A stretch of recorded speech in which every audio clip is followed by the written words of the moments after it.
कैसे हैं आप लोग? सब बढ़िया हैं? चलिए, तो आज के लेक्चर में अपने लोग सवाल से शुरू कर रहे हैं आज का लेक्चर, ठीक है। और ये सवाल आपके प्रीवियस लेक्चर्स पढ़ी हैं, तो ध्यान दीजिएगा। सवाल क्या है कि identify the type of chemical reaction. यहाँ पे कुछ केमिकल रिएक्शन दिया हुआ है और आपको इसका टाइप बताना कि ये रिएक्शन कौन से टाइप को बता रहा है, ठीक है। और दूसरा सवाल है कि condition required for decomposition reaction. Decomposition reaction के लिए क्या कंडीशन रिक्वायर्ड होता है, ठीक है। तो चलिए वीडियो को पॉज कीजिए और आप लोग बनाइए तेज से।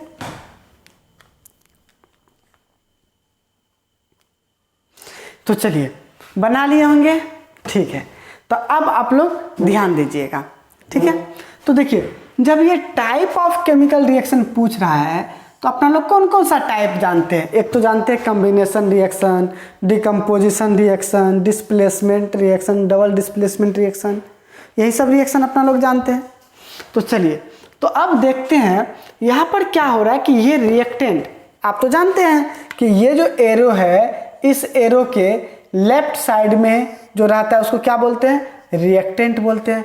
ये जो राइट साइड में, इसको क्या बोलते हैं? प्रोडक्ट बोलते हैं, ठीक है। तो रिएक्टेंट का संख्या कितना है? 1। प्रोडक्ट का संख्या 2, एक से ज्यादा। मतलब यहाँ पर ये डिकम्पोज हुआ है, टूटा है। तो इस रिएक्शन को आप क्या नाम दीजिएगा बताइए?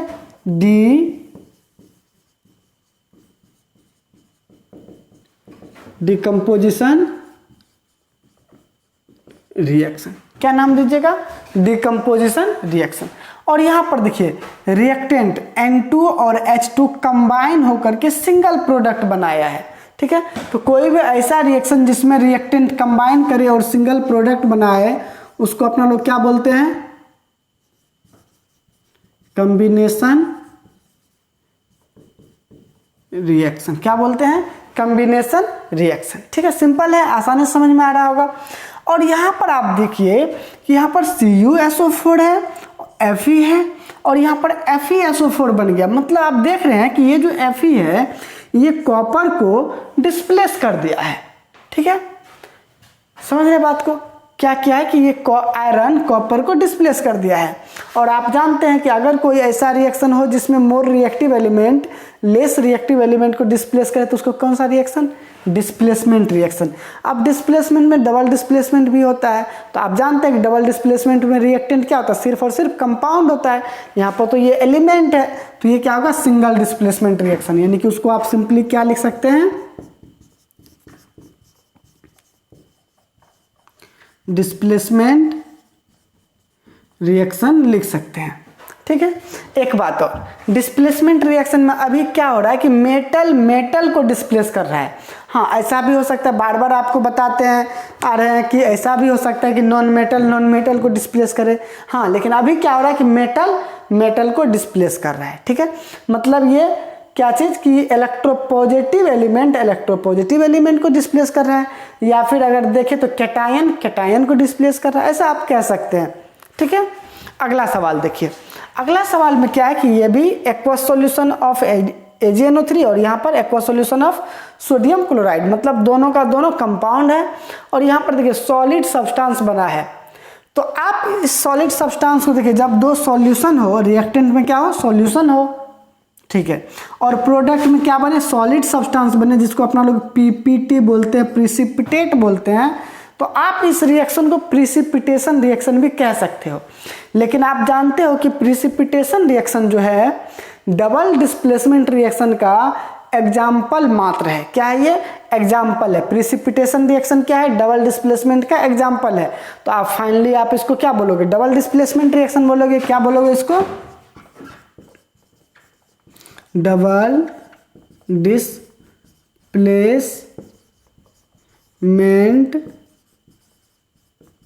रिएक्शन, ठीक है। हाँ, अगर आपके ऑप्शन में प्रिसिपिटेशन रिएक्शन है तो आप प्रिसिपिटेशन रिएक्शन भी ऑप्शन में मार सकते हो, अगर ऑप्शन में ऐसा हो तो, ठीक है। नहीं तो आप डबल डिस्प्लेसमेंट रिएक्शन लिख दो। क्या हो रहा है यहाँ पे? ध्यान दीजिएगा। यहाँ पर अगर आप बढ़िया से देखें तो Ag पर क्या है? प्लस है, NO3 पर क्या है? माइनस है, ठीक ना। यहाँ पर क्या है, Na पर क्या है प्लस है, Cl पर क्या है माइनस है। अगर आप उस साइड बढ़िया से देखें तो ये Ag जो है Cl के साथ चला गया है, AgCl, और ये Na जो है NO3 के साथ आ गया है। मतलब आयन का एक्सचेंज हुआ है। क्या हुआ है, आयन का एक्सचेंज हुआ है। तो आप आयन का एक्सचेंज किस में होता है, डबल डिस्प्लेसमेंट रिएक्शन में। सिंपल है। चलिए अगला सवाल क्या है कि what are the condition required for decomposition reaction. तो डिकम्पोजिशन रिएक्शन के लिए तो क्या क्या कंडीशन है बताइए। पहला कंडीशन है हीट, दूसरा कंडीशन है लाइट, और तीसरा कंडीशन है क्या चीज, इलेक्ट्रिसिटी। ठीक है। अब एक बात और, चलिए आपको यहाँ पे थोड़ा सा कंडीशन तो हो गया, आपका सवाल तो हो गया, थोड़ा सा आगे आपको बताते हैं जो कि आपको पता है पहले से कि जब हीट का जरूरत पड़ता है तो उसको क्या बोलते हैं, थर्मल डिकम्पोजिशन रिएक्शन। ठीक है। और जब लाइट का जरूरत पड़ता है, लाइट के कारण से अगर डिकम्पोज होता है कोई भी सब्सटेंस तो उसको क्या बोलते हैं बताइए, उसको बोलते हैं क्या चीज, फोटो डिकम्पोजिशन रिएक्शन। ठीक है। और जब इलेक्ट्रिसिटी के कारण से कोई भी सब्सटेंस डिकम्पोज होता है तो उसको क्या बोलते हैं बताइए,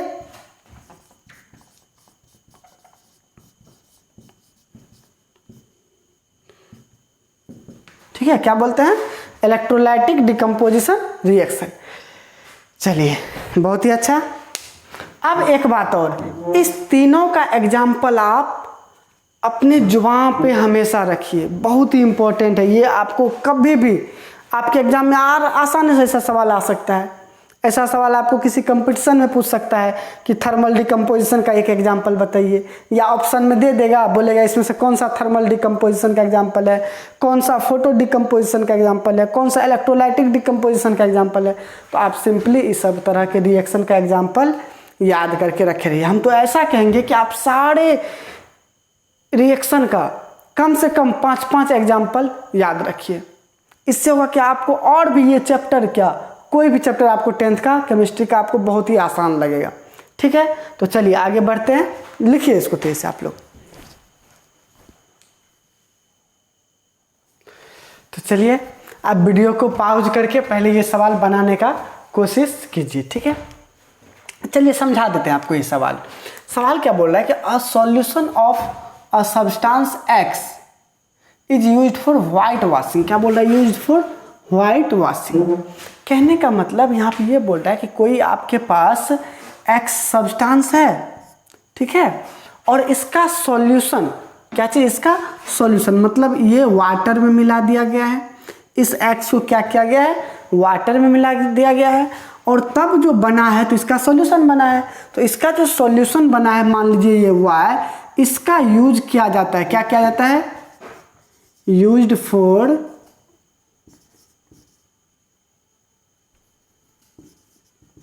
व्हाइट वॉशिंग। ठीक है, समझ के बाद आप। चलिए तो अब सवाल ये पूछ रहा है कि नेम द सब्सटेंस एक्स, इसका आपको नेम बताना है।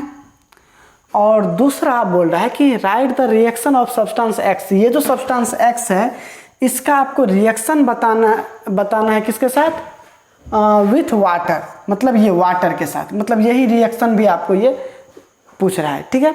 तो चलिए आप लोग वीडियो को पॉज करके बनाइए थे इसे।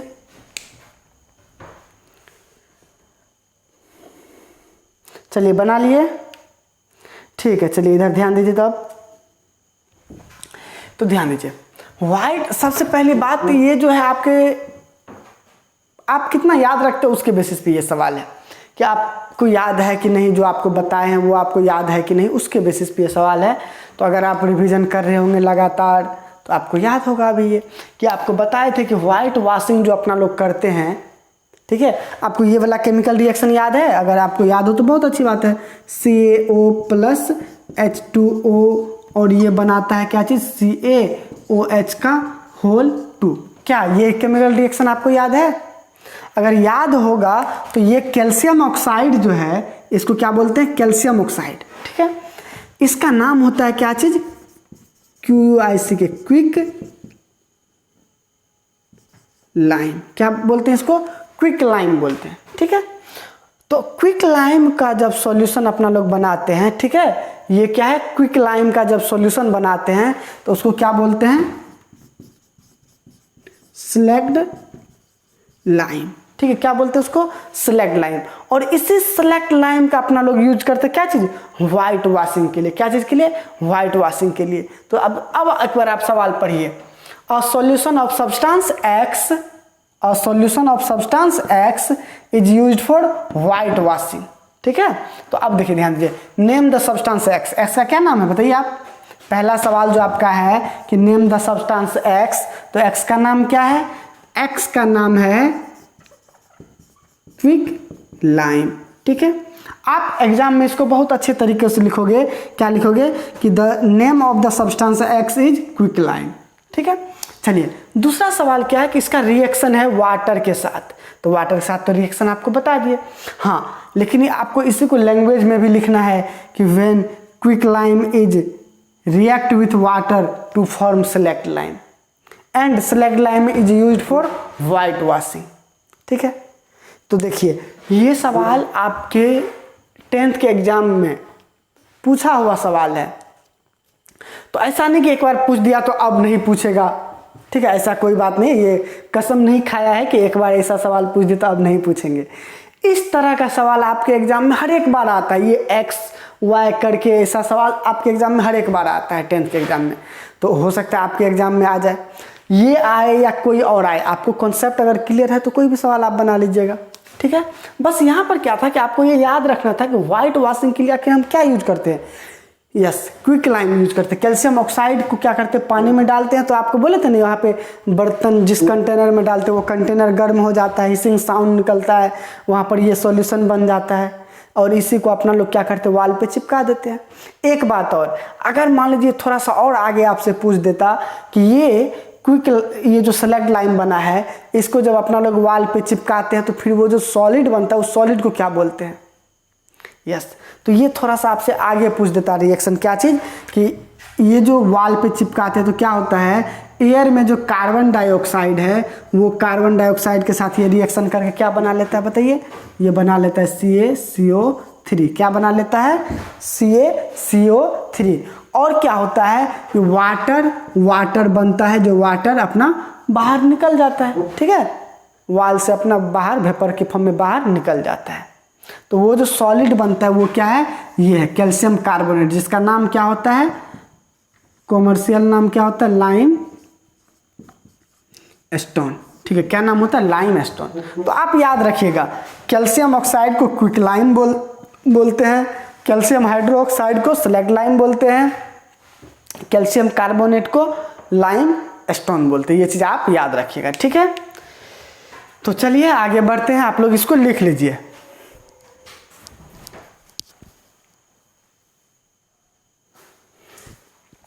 तो चलिए आप लोग इस सवाल को बढ़िया समझ लीजिए, फिर आप लोग बनाइएगा। क्या बोल रहा है कि why does the colour of copper sulphate solution change when iron nail is dipped in it? ठीक है, ध्यान दीजिए क्या बोल रहा है कि अपने पास एक कॉपर सल्फेट का, ध्यान दीजिएगा, ये कंटेनर है और इस कंटेनर में क्या है? वाटर है। क्या है? H2O, वाटर है। ठीक है, और क्या किया गया है कि इस वाटर में क्या डाला गया है? CuSO4 डाल दिया गया है। ठीक है, जब CuSO4 डाल दिया गया है तो अब जो अपने पास बना है वो क्या बना है बताइए? वो क्या बना है? वो बना है क्या चीज? Aqueous solution of CuSO4। Copper sulphate का एक्वस सॉल्यूशन बन गया है। ठीक है, अब ये क्या पूछ रहा है कि why does the colour of copper sulphate solution, ये जो कॉपर सल्फेट का सॉल्यूशन है इसका कलर क्या बोल रहा है? चेंज कर रहा है when iron nail is dipped in it. ठीक है, ये क्या बोल रहा है कि जब अपने पास एक आयरन का नेल है, आयरन का टुकड़ा है, और इस आयरन के टुकड़ा को जब आप इसमें डालते हैं तो इसका कलर चेंज कर जाता है, ऐसा क्यों? ठीक है, तो सबसे पहले तो आपको देखना पड़ेगा कि सबसे पहले इसका कलर क्या था। तो इसका कलर जो है, इस कॉपर सल्फेट का कलर क्या था? ब्लू। ठीक है, ब्लू कलर का था। और जब आप क्या किए, इसमें आयरन का जो नेल होता है कांटी, उसको आप इसमें डाल दिए तो क्या हुआ कि इसका कलर चेंज कर गया। तो ऐसा क्यों? तो इसके लिए आपको समझना पड़ेगा थोड़ा सा, इसको रिएक्शन के फॉर्म में लिख देते हैं, ध्यान दीजिएगा। CuSO4 का एक्वस सॉल्यूशन, और इस एक्वस सॉल्यूशन में क्या किया अपना लोग, आयरन डाल दिए। तो देखिए यहाँ पर हुआ क्या है, जैसे ही ये कॉपर सल्फेट पानी में गया है तो ये क्या हुआ, आयन के फॉर्म में टूट गया है, Cu++, और दूसरा क्या हो गया, SO4-। ठीक है। अब क्या हुआ कि आप जानते हैं कि आयरन मेटल है, और मेटल है तो ये क्या करेगा, मेटल में टेंडेंसी होता है इलेक्ट्रॉन लूज करने का। जब इलेक्ट्रॉन ये लूज करेगा तो इस पर क्या आएगा, पॉजिटिव चार्ज आएगा। अब ध्यान दीजिए कि ये जो पॉजिटिव चार्ज है आयरन पर, तो ये क्या करेगा, इस यहाँ पर जो ये कंपाउंड है जो कि SO4 अभी किसके साथ जुड़ा हुआ था, कॉपर के साथ, तो ये आयरन क्या करता है, इस कॉपर को डिस्प्लेस कर देता है। यहाँ पर जो ये कॉपर है SO4 के साथ, तो इस कॉपर को ये आयरन डिस्प्लेस कर देता है और खुद ये SO4 के साथ जाके जुड़ जाता है। ठीक है। तो यहाँ पर क्या होता है, ये आयरन क्या बोल रहे हैं, ये जो आयरन है, ये आयरन इस कॉपर को डिस्प्लेस कर देता है। ठीक है। और खुद इसके साथ जाके जुड़ जाता है। तो क्या बना लेगा, ये FeSO4 का एक्वस सॉल्यूशन बना लेगा, और कॉपर बेचारा क्या होगा, कंटेनर में नीचे आराम से बैठ जाएगा। समझ रहे हैं बात को? तो अब आपके दिमाग में सवाल आ रहा होगा कि सर ये आयरन कॉपर को डिस्प्लेस क्यों करेगा? नहीं, तो क्यों करता है डिस्प्लेस? क्योंकि आयरन, आप जानते हैं कि रिएक्टिविटी सीरीज में आयरन कॉपर से ऊपर होता है। आपको याद है ये वाला रिएक्टिविटी सीरीज, केदार, नाथ, का, माली, आलू, जड़ा, फीका, पकाता है, हाई कोट। अब ध्यान दीजिए, कॉपर कहाँ है, यहाँ पे, आयरन कहाँ है, यहाँ पे, तो आयरन ऊपर है, तो ये ज़्यादा रिएक्टिव है कॉपर की तुलना में। तो जो ज़्यादा रिएक्टिव है वो कम रिएक्टिव को क्या करेगा, मार मार के भगा देगा। ठीक है। तो सिंपल सा क्वेश्चन था, ये तो क्लास 7th का बच्चा भी बना लेता है। तो उम्मीद करते हैं कि आपको भी समझ में आ गया होगा। चलिए ठीक है, तो इसको आप लिख लीजिए, लैंग्वेज में आप लिख लीजिएगा इसको। ठीक है। चलिए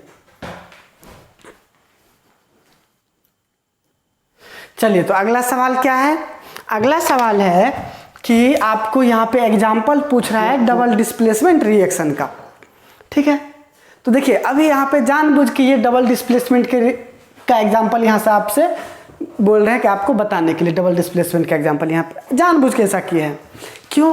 ताकि आपको ये हो कि अभी देखिए, अभी आपसे डबल डिस्प्लेसमेंट का एग्जाम्पल पूछे, हो सकता है आपसे कॉम्बिनेशन रिएक्शन का एग्जाम्पल पूछ लेते, हो सकता है आपसे डिकम्पोजिशन रिएक्शन का एग्जाम्पल पूछ लेते। नहीं, हो सकता है ऐसा कि डिकम्पोजिशन रिएक्शन में किस टाइप का डिकम्पोजिशन है, थर्मल डिकम्पोजिशन है, या फिर इलेक्ट्रोलाइटिक डिकम्पोजिशन है, या फिर फोटो डिकम्पोजिशन है, क्या है नहीं है, आपको कोई भी एग्जाम्पल आपसे पूछ सकते हैं। इसीलिए तो बोलते हैं कि आप क्या कीजिए, रिएक्शन का एग्जाम्पल याद रखिए। ठीक है। तो चलिए इसका एग्जाम्पल आपको बता देते हैं, और इसके बाद से आप क्या कीजिएगा, आप हर एक टाइप के रिएक्शन का एग्जाम्पल आप याद रखिएगा। ठीक है। चलिए तो ध्यान दीजिए, होता क्या डबल डिस्प्लेसमेंट रिएक्शन, मतलब डबल डिस्प्लेसमेंट रिएक्शन में एक खास बात है कि इस डबल डिस्प्लेसमेंट रिएक्शन में जो अपना रिएक्टेंट होता है, ठीक है, वो क्या होता है, कंपाउंड होता है। क्या होता है, कंपाउंड होता है। और खास बात कि ये कंपाउंड क्या होता है, आयनिक होता है, मतलब आयन से मिलकर के बना होता है, यानी कि आप पानी में डालिएगा तो वो आयोनाइज हो जाएगा। ठीक है। जैसे मान लीजिए एक एग्जांपल लेते हैं, जैसे मान लीजिए ये है Na2CO3। ठीक है। इस Na2CO3 को जब आप पानी में डालिएगा, किस में बोल रहे हैं, पानी में डालिएगा, तो ये डिकम्पोज हो जाएगा, टूट जाएगा, किसमें, Na+CO3- में। यही खास बात है इसका डबल डिस्प्लेसमेंट रिएक्शन में रिएक्टेंट का, जो रिएक्टेंट अपना लोग यूज करते हैं। ध्यान दें, दूसरा जैसे मान लीजिए अपना लोग ले लीजिए यहाँ पे क्या चीज, CaCl2 ले लिए, और इस CaCl2 को भी क्या किए, पानी में डाल दीजिए, ये भी क्या हो जाएगा, डिकम्पोज कर देगा, Ca++ और Cl-, ऐसे करके ये टूट जाएगा पानी में।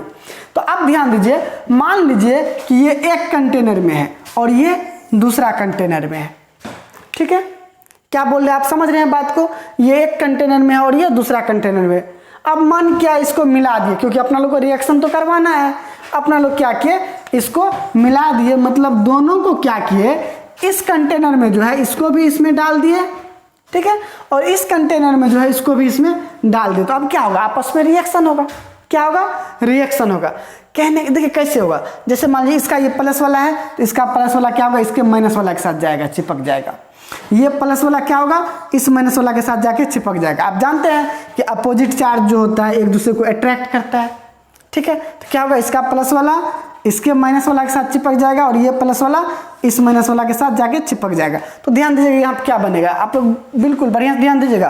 देखिए NaCl, Na पे एक प्लस Cl पे एक माइनस, तो सिंपल क्या बनेगा, NaCl और NaCl क्या होता है, पानी में बताइए डिजोल्व हो जाता है, सिंपल सी बात है। चलिए दूसरा क्या बन रहा है, दूसरा बन रहा है क्या चीज, कैल्शियम है और CO कार्बोनेट है, तो इस पर 2 प्लस यहाँ पर 2 माइनस, तो ये भी सिंपल चिपक जाएगा। क्या होगा, CaCO3। दूसरा क्या बना, CaCO3। और खास बात ये है कि यहाँ पर जो ये वाला है CaCO3 ये सॉलिड बनता है। क्या बनता है, सॉलिड बनता है।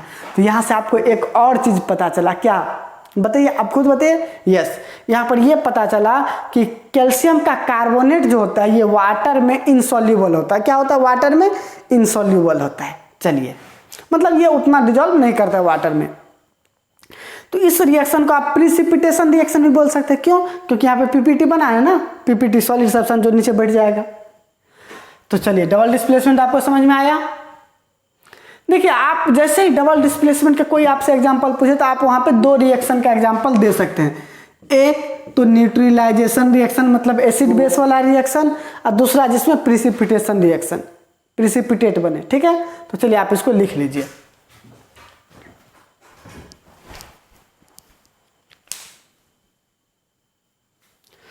तो चलिए, अब ये आज का लास्ट सवाल है, क्या है, why is respiration considered as exothermic reaction. उसको एक्सप्लेन करने के लिए बोल रहा है कि रिस्पिरेशन जो होता है वो एक्सोथर्मिक रिएक्शन है, ठीक है।